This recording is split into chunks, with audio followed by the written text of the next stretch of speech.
2026ஆம் ஆண்டு குரு பயிற்சி. கும்பராசிக்காரங்க முக்கியமான 5 விஷயங்களை கேட்டுக்குங்க. 1.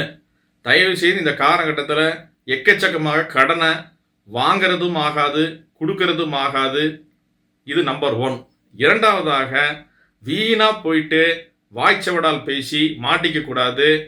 நான் தான் அதிமேதாவி, என் வாக்கு தான் பெரிய வாக்குன்னு தயவு செய்து உங்கள் ஆஃபீஸில் பேசி நீங்கள் மாட்டிக்காதீங்க. எல்லாரினுடைய ஆலோசனைகளை கேளுங்க.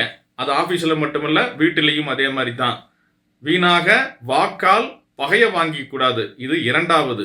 மூன்றாவதாக, அதீதமான இந்த காலகட்டத்தில் போய் இந்த பங்காளிகளோட சண்டை போடுறது, காலி இட பிரச்சனை, சொந்த வீடு, இதுக்கெல்லாம் பாக பிரிவினை போயிட்டு இருக்குன்னா இதுக்கு அதிகமாக போய் போராடுறது, வாக்குவாதங்கள் ஈடுபடுறது, இதெல்லாம் ஆகாது.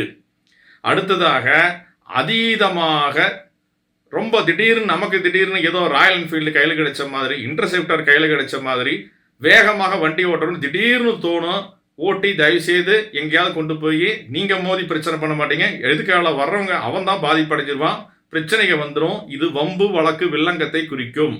இது மட்டும் இல்லாமல், இந்த முன்னாடி போகிறவன் திடீர்னு நம்மளை பார்க்குறான் அப்படின்னு சொல்லிட்டு அவன் மேலே எரிச்சல் படுறது, அவன் மேலே கோவப்படுறது, இந்த மாதிரி தயவுசெய்து தேவையில்லாத வம்பு வழக்க வில்லங்கத்தை ஏற்படுத்திக்க கூடாது.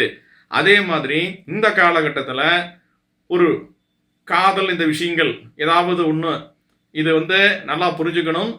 இந்த காலகட்டம் இளைஞர்களுக்கு காதல் தோல்வி தேவையில்லாமல் வர்றது, அது சீக்கிரமாகவே பிரச்சனையாகி போகிறது, இந்த மாதிரி விஷயங்கள் நடந்துடும்.